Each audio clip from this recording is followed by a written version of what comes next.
It's Christmas Day, but the world's gone a bit sideways. Maybe there's a storm, maybe the shops run dry, maybe there's a war, but we're not skipping Christmas dinner. I'm out here in the wild with nothing but a few tins and a few ways to cook. Welcome back to Charlie Survival, where even Christmas is prepared. Today I'm going to be making a full Christmas dinner in a bug out scenario with some simple preps and a few ways to cook to show you that it is possible to make a full Christmas dinner in the wilderness. Okay, let's get into it.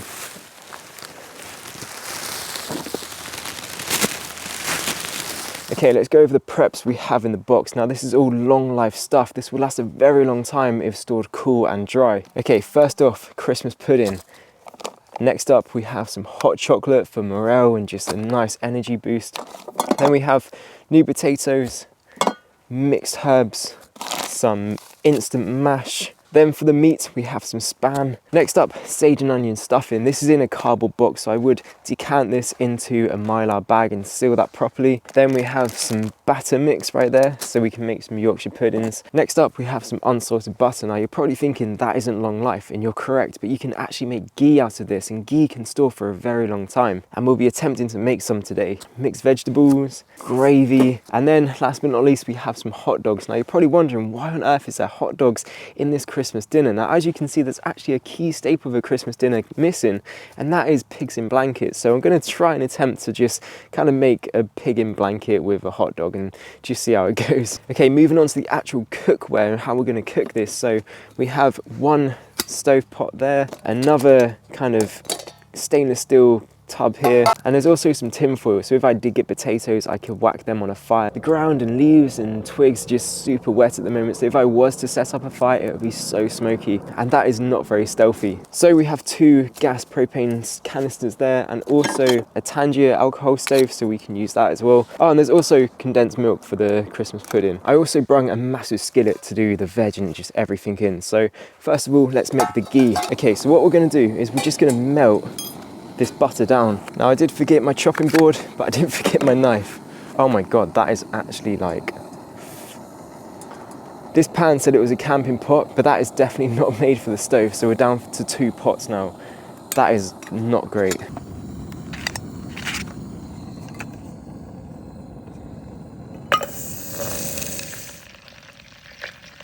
Okay, the ghee is bubbling away, so I'm going to start making the dry stuff, so the Yorkshire puddings and the stuffing.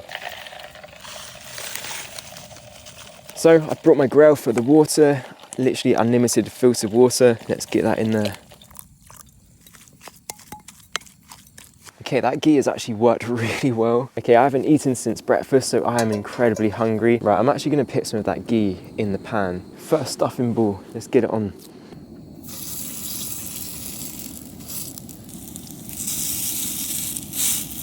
Now obviously you're meant to bake these, but this should work. Okay, I'm going to try something a bit mad. I'm going to make Yorkshire puddings in a pan. Let's just see how this goes. Okay, now you do need egg, but we're just going to try it with water because this is meant to be a survival situation, just to see how it goes. That stuffing is actually coming up really well, just as like a pancake. Okay, so I'm right next to a path and I just had someone go past. Basically, when they walk past, they're going to smell stuffing in the middle of the woods. Okay, I think that stuffing's done, so let's put it on the Christmas plate. Now, let's see what the Yorkshires do. I think I'm just going to try and make like a Yorkshire pancake. So, if you ever want to make Yorkshire puddings and you haven't got an oven, you can do it on a skillet. That is so crazy. Right, let's put the ghee in this cup and get some veg cooked just in this. Okay, we got the Swiss Army knife, and all of these tins aren't actually pull. The only one that is the Spam, so we need to use the tin opener on this. Right, that Yorkshire pudding's actually done.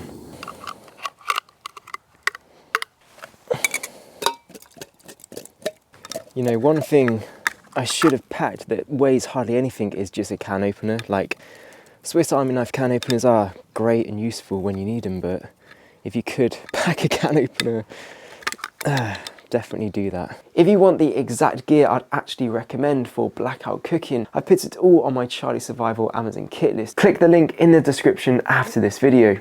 Okay, veg and potatoes in this pot.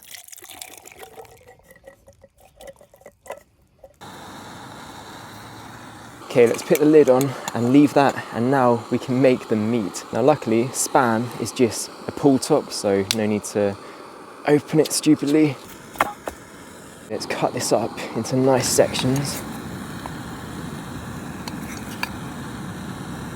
Oh, it smells amazing. We are properly cooking now. We've got the veg going, we've got the Yorkshires and the stuffing, and now time for the meat.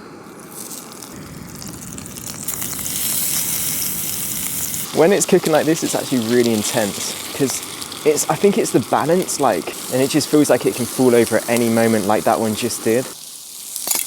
Oh, it's just a bit stressful. Okay, that veg is definitely done. Okay, let's get the veg on the plate. Let's boil up some water for the gravy. Right, let's get that Spam plated up. Or should I say, the Christmas meat. Oh my God, this looks genuinely incredible, and there is a lot of food here. Now it's time for the pigs in blankets, aka hot dogs, using the good old Swiss Army can opener.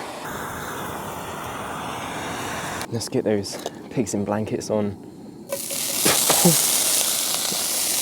I just realised I haven't even used the tangier. I haven't really felt the need to, and there's not enough pans to just have three going at the same time.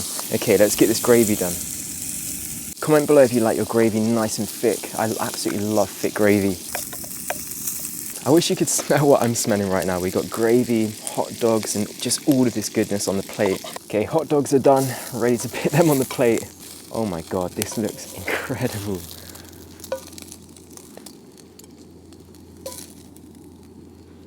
Now it's time for the most important part of the Christmas dinner, the gravy. Oh my God, I literally can't even explain how good this looks. To someone who's like extremely hungry, not just like, not just like in general, if you serve that up in a restaurant, you'd probably get sacked, but for someone who's extremely hungry, oh my God, this is literally heaven. I always start with the veg and then work up to the best bits. Can't even explain how good that tastes. So here is the Yorkshire pudding. I mean, the texture feels not like a Yorkshire pudding. What the heck? That tastes incredible. It literally doesn't taste like a Yorkshire pudding at all, but it tastes like a really nice savoury pancake. Okay, now for the stuffing, which is pan fried. Let's give it a go. It's a bit spongy. It's not really got the same texture, but still the taste is incredible, but not the texture. Okay, now for the pigs in blankets, aka hot dogs. Let's see what they taste like. And now for the main part of the Christmas dinner, the meat, in this case, the Spam. I just can't believe we just cooked a Christmas dinner in the middle of like the woods. That's crazy. But we're not done yet. We still have dessert to go. Okay, so I've gone from, oh my God, I'm so hungry, to, oh my God, I'm so stuffed. I literally have a bit of Spam left and that's it. But now it's time for a very exciting moment. We get to have the Christmas pudding and some hot chocolate to wash it all down. We need some more water for the hot chocolate, so let's grab some in the grill.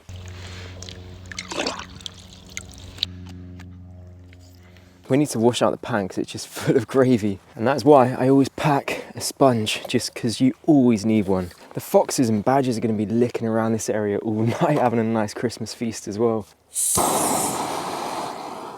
Okay, let's get this water boiled up.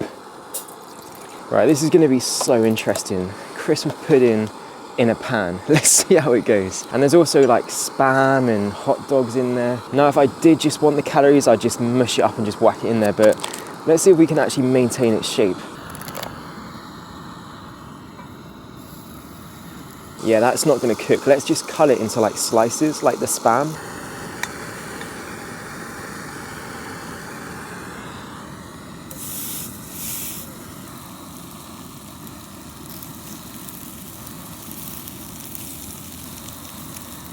And of course we have the condensed milk to put on top of it, so let's get that open. I honestly can't believe this, but the Christmas pudding is actually cooking like properly. It's not burning, it's just actually cooking and going nice and moist. Who would have thought you can also pan fry a Christmas pudding? And it's getting more juicier the more it's cooking.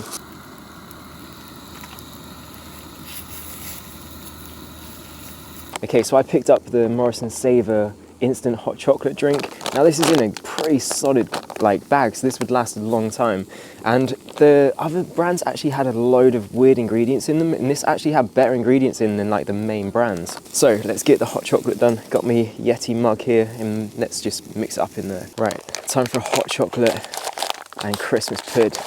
The best way to make hot chocolate, in my opinion, is to put it as much as you want in the jug first, and then add the hot water, just enough to cover it, and then make it into a paste. After you got that nice paste, you just add the rest of the hot water, and that way it's not lumpy. It's just got bits of gravy in there and ghee, which is pretty good.